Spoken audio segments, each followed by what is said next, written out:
Meus caros irmãos e irmãs, na pessoa de Jesus e Maria,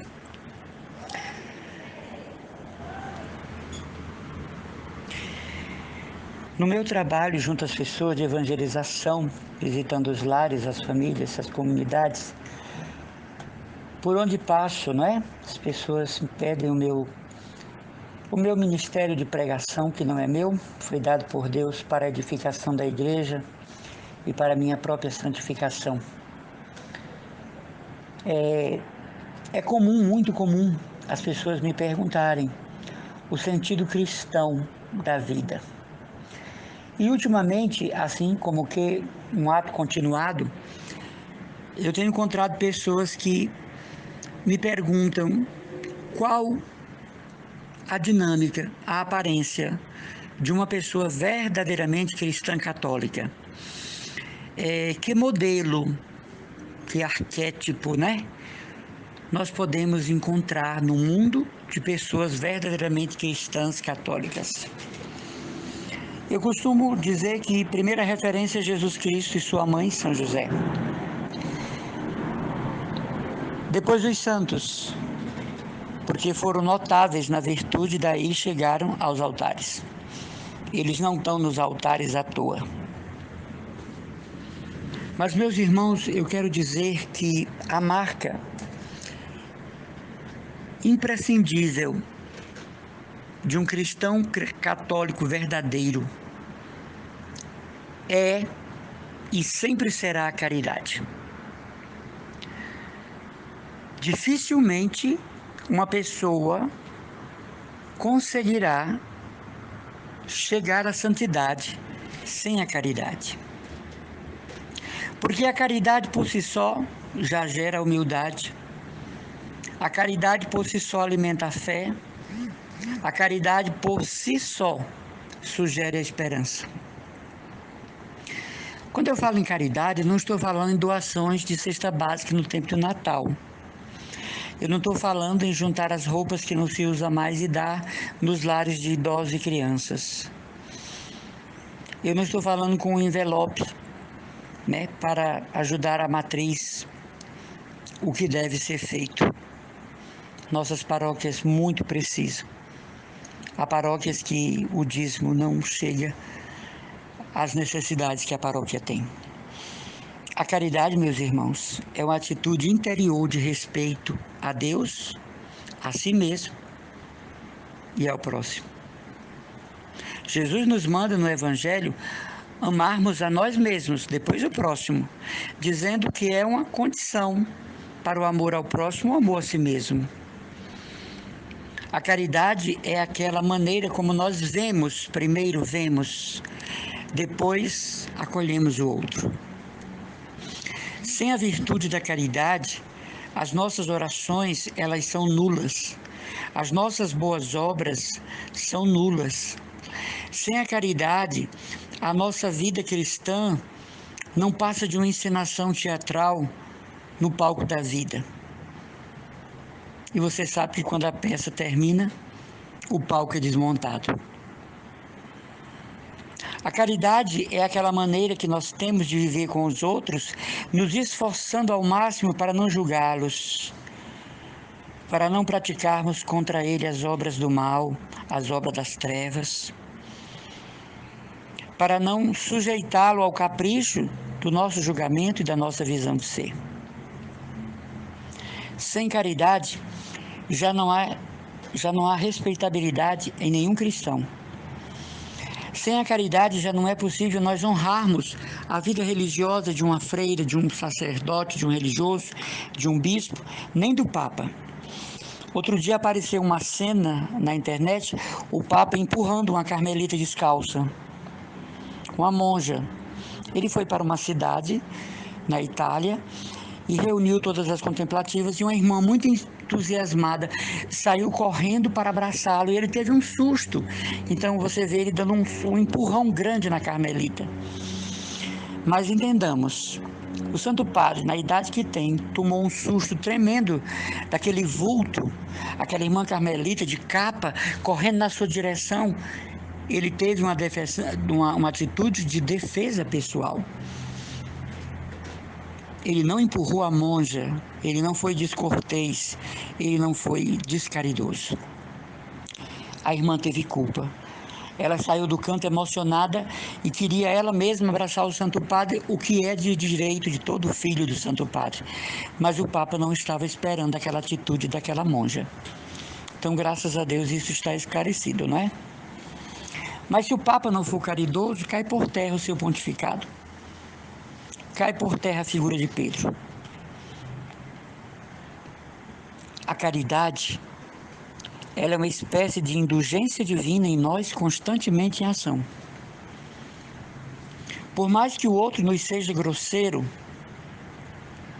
mutilador do nosso nome, do nosso caráter, da nossa reputação, da nossa integridade física, a caridade está ali como um porto seguro da presença de Deus numa alma. Basta ler a vida dos santos, o que passaram. Os mártires, o que passaram. A caridade é a estrela luminosa que nos conduz a Deus, assim como a estrela do Oriente conduziu os reis magos a Belém de Judá. Eu desconsidero a virtude, a vida religiosa, o episcopado, o professorado, os títulos de quem não pratica a caridade. A mim não importa suas palavras, seus discursos, suas homilias. Eu até fujo delas. É melhor entrar nos tugúrios, é melhor entrar nas favelas, nos casebres e meditar o evangelho de dia sentado num banquinho, tomando água de pote e se servindo de um café ou chá feito pelos pobres, do que você ouvir a homilia de um hipócrita. Perder tempo ouvindo aquele que brinca com Deus, e com Deus não se brinca. Não teve caridade, não tem o distintivo da fé, da legítima representação do cristianismo e, portanto, do seguimento de Jesus. É evidente que tem dias que não estamos bem, a saúde não está bem, o psicológico não está bem, mas isso não deve comprometer a virtude da caridade. Maltratar os outros porque estou doente, pisotear o bem que me trazem, uma refeição, um lanche, um suco, maltratar enfermeiros, cuidadores familiares, maltratar ministros da Eucaristia que vêm tão pacientemente de 15 em 15 dias cumprir o seu ministério porque eu estou doente. Agora mesmo com o Covid-19, maltratar pessoas porque eu estou doente. Aí a penalidade é dupla, você pagará por ter feito mau uso da enfermidade como graça em sua vida e a falta de caridade com quem está lhe tratando com tanta paciência, tirando do seu tempo e até mesmo se arriscando ao cuidar de você. A falta de caridade desfigura o sacerdote, a religiosa, o bispo, o seminarista, o leigo.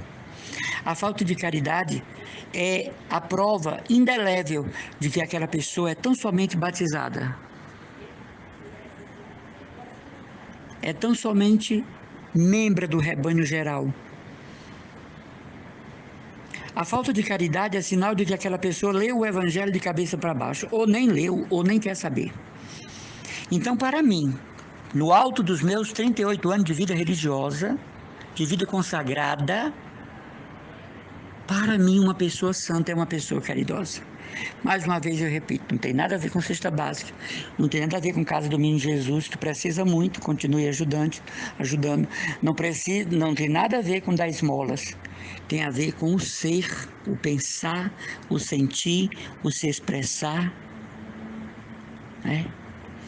Eu ontem precisei resolver um problema de ordem pessoal no órgão do governo, estava lá sentado. E eu fiquei pensando no número enorme das pessoas que estavam ainda lá fora, porque por causa do Covid, né, vai entrando em série. E eu pensei que aquilo era uma coisa necessária verdadeiramente. Mas de pronto eu vi um funcionário conversando com a funcionária, ela marcando com a caneta as pessoas da fila que deveriam entrar. Então eu fui até a moça e eu disse: minha filha, as pessoas que devem entrar não são todas? E ela ficou calada, ela não me respondeu. Todas as pessoas no sol devem entrar? E ela calada. Ela olhou para mim e foi e disse: o senhor é padre? Porque eu estava com crucifixo. Não, eu estou lhe falando como cidadão. Porque se o senhor for padre, aqui não é lugar do senhor exercer o seu sacerdócio. Eu disse para ela: e aqui não é o lugar de você marcar na caneta quem entra. E voltei para o meu lugar. Sabe por quê, irmãos? Ai, mas o senhor é chato, irmão Manuel. Não. O cristão tem que ter coragem de se manifestar. Vocês viram no programa aí do marido da Angélica, Luciano Huck, uma das mulheres que estavam tentando ganhar dinheiro, o que eu achei realmente escandaloso, uma ministra da Eucaristia tentando ganhar dinheiro a nível do Brasil, ela não percebeu no contra-testemunho que ela deu. Então chegou uma hora que ele fala em religião e ela diz que é católica, que é ministra da Eucaristia. Mas o bom foi isso, ele chamou: então a senhora é uma carola. E ela disse: não, eu não sou uma carola, eu sou uma membra consciente da minha fé católica, em minha diocese, sou ministra extraordinária da Sagrada Comunhão, sou engajado na paróquia, tenho um pároco, tenho um bispo, eu não sou carola. Então o apresentador, que é judeu, não é? Portanto inimigo da igreja, nem todos, mas inimigo da igreja, amarelou, não é? E caiu por terra, porque encontrou uma mulher convicta. E isso nunca tinha acontecido na televisão, de alguém dar um testemunho tão rápido e claro. A única coisa que eu achei errônea foi o fato dela ser uma ministra e estar num programa de sorte de dinheiro, né? Acabou escandalizando um pouco. Mas para mim, eu respondo a vocês: a pessoa santa é a pessoa que pratica caridade. Eu não olho as horas que a pessoa reza, os livros que lê, as penitências que faz, os retiros que prega ou participa, as romarias que vai para a Europa. Eu não olho as fotos tiradas com o Papa, com as celebridades católicas, do Brasil. Eu não olho para isso. Eu acho que isso são coisas connaturais. Mas eu olho se aquela pessoa fala mal do próximo, se fala mal dos seus irmãos de comunidade, se fala mal do seu pároco, se fala mal do seu arcebispo, se fala mal de quem quer que seja, se trata mal as pessoas, se vive de zombarias. Então, para mim, eu descarto os atos, as atitudes, as posturas, as maneiras, sabe, as eloquências, porque é dessa forma que a gente descobre o cristão. Eu estudei no tempo que eu estudei, se chamava ICRE, né? Instituto de Ciências Religiosas. E eu tinha um professor, grande sábio, formado pelo Instituto Bíblico de Jerusalém, formado pelo Instituto Bíblico de Roma, uma competência, digamos assim, inesquecível, mas de uma brutalidade imperdoável. Nós entregávamos o trabalho, ele corrigia e jogava no chão para que nós viéssemos pegar. E um dia, já no fim do curso, ele me chamou para explicar um tema, inesperadamente. Bendito seja Deus que eu já havia estudado o tema, e ele disse: fale sobre esse tema agora. Eu falei. E depois eu pedi a ele para concluir com 15 minutos de um subtema, ele deu. E eu preguei sobre a caridade.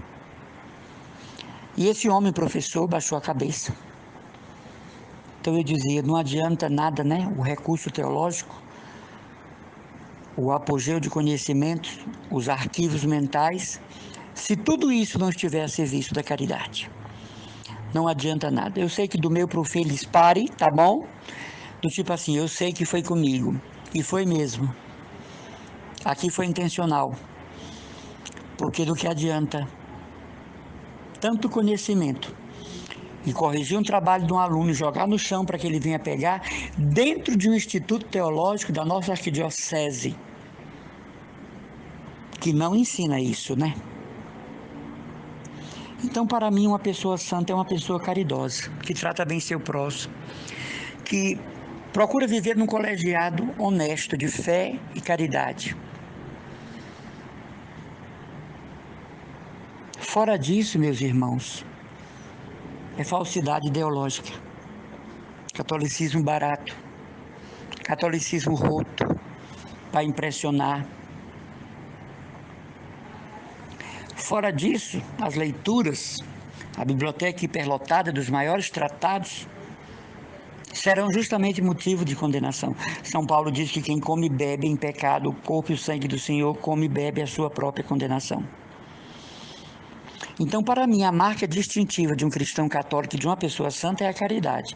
E, em primeiro lugar, eu estou dizendo isso para mim, porque eu tive que perdoar muitos algozes. Eu tive que perdoar muitos algozes de clésima. Eu tive que perdoar muitos imperadores romanos.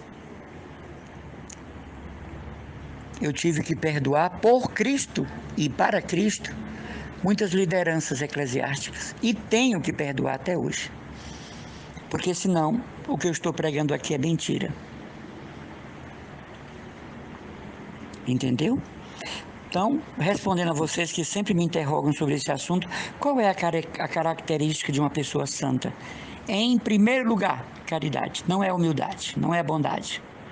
Não são as mãos postas indo na direção da fila da comunhão.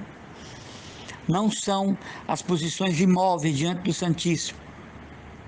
Não são os cantos, as festas, os shows, o lançamento de livros.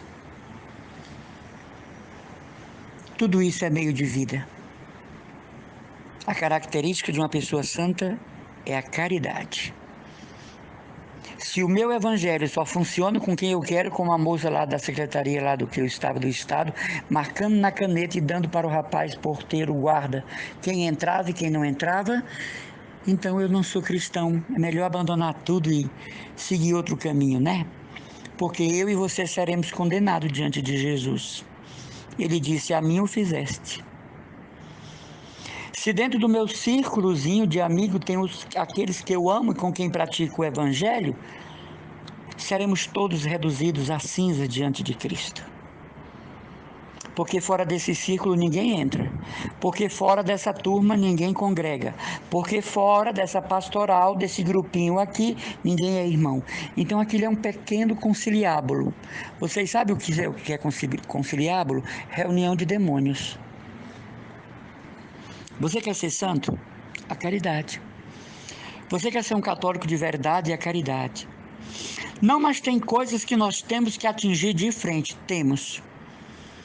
Mas reduzindo o máximo as nossas emoções negativas, de ódio e de revolta. Reduzindo o máximo. Preciso que a gente saiba perdoar. É preciso que a gente saiba superar a mágoa. É preciso que a gente saiba olhar com o amor do Evangelho os corações mais duros que existem e, o que é pior, estão dentro das paróquias, atrapalhando os outros. Sendo assim uma cancela que impede a paróquia de crescer. E se o pároco vigário não for pessoa de oração, não vai ver isso. E aquela paróquia será um pequeno inferno na arquidiocese. Eu falo disso porque é o que nós vivemos. Não posso falar de coisas que acontecem em outras religiões, que aí seus líderes resolvam. Quem é você, irmão Emanuel, para falar sobre santidade? Sou batizado, sou filho da igreja, membro do corpo de Cristo, convidado ao céu, filho de Maria e José, guiado pelos anjos, protegido por um anjo custódio, crismado, consagrado a Deus por 5 votos, pertencente a uma espiritualidade aprovada pela igreja, merecedor dos méritos da cruz, salvo por Jesus no Calvário, presença do Espírito Santo no mundo que desceu sobre mim nas águas do batismo e da crisma. Quer mais títulos? Filho de Deus, criatura única para Deus, que não me ama como um rebanho de bodes, mas de forma única. Membro da igreja, Não sou nenhuma personalidade eclesiástica que brilha e que ganha méritos. E nem quero ser, Deus me livre. Mas eu sou um cristão e como cristão eu posso falar sim sobre isso. E como cristão nós podemos falar sobre isso. Então, não se impressione com nada que não tenha por distintivo a caridade. Despreze toda forma e expressão de evangelização feita para pessoas escolhidas, para classes sociais escolhidas. É tudo um conciliábulo. Mas exalte muito a simplicidade, não é? Exalte muito a caridade, sem nenhuma hipocrisia psicológica, ideológica, espiritual. Vocês sabiam que existe hipocrisia física? Hipocrisia física é quando eu ofereço um largo sorriso, né? Para uma pessoa que eu estou vendo e quando ela vira as costas eu falo mal dela, dou má informação e destruo sua reputação para sempre. Hipocrisia física é quando eu saio do ambiente quando chegou uma pessoa que eu não gosto. Hipocrisia física é quando eu não respondo ao WhatsApp de uma pessoa que me dá um bom dia, que me manda um boa noite. São os hipócritas físicos. É quando eu me achego perto de alguém na paróquia, na missa, para apontar alguém e dizer, olha, é gay, é lésbica, traiu o marido, é ladra, está gostando do padre, é macumbeira, tem um pé aqui na Universal, não presta para nada, é estelionatária, o irmão dela é assassino, a prima dela é lésbica, o cunhado é traficante. Bom, e aí a ladainha vai embora, né? Aí quando chega a filha da comunhão, este infeliz está na filha da comunhão para receber aquele que diz, não julgueis. Não julgueis. Então, come e bebe a sua própria condenação. Olha, irmão, se eu pregar o evangelho, você não precisa de autorização de ninguém não, viu? Quem lhe disser isso, você cale na hora. Para pregar o evangelho, você não precisa da autorização de seu ninguém, pelo simples fato de você ser batizado. Agora, esteja em harmonia com a igreja, esteja em unidade com a igreja. Você não pode fazer uma pregação do evangelho como os nossos irmãos evangélicos, que para uma simples versículo do evangelho tem 4.000 interpretações e não é a verdade. E não é o que a igreja diz.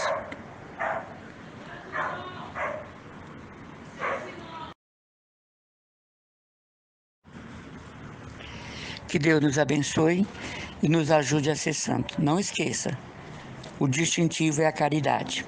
O resto é hipocrisia, fingimento e falsidade ideológica, porque se apresentam como cristãos e católicos.